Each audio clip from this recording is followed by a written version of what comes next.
Yes, hello, hello, hello, hello, hello. Good morning, good morning, good morning. Magandang umaga. Actually, patanghali na. 11:10 to be exact, ng umaga. Yun, matutulog na ako. Pero bago ako matulog, meron lang akong gustong i-share na kung may nakaka-relate. May nakaka-relate naman about washing machine. Usapang washing machine tayo for today's video, for today's vlog. Yun. I-share ko lang bago yung t-shirt ko. Bago to, bago. Siyempre, bago ko isuot, nilaban ko muna. Yun. Gusto ko kasi, mano, yung, hati kasi pag hindi nilalaban, di ba? Yun. So, ang nangyari, eto. Hulaan nyo, ano nangyari? Share ko lang. Charan! Eto na po siya ngayon. Eto na po siya ngayon, yung bago kong damit. Sayang ang pera. Yun.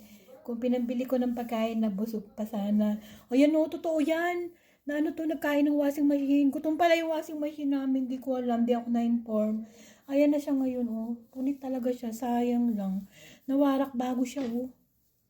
Bago. Oh, yun na nangyari. Walay na. Oo, nung nakaraang araw naman, yung polo nung anak ni Madam.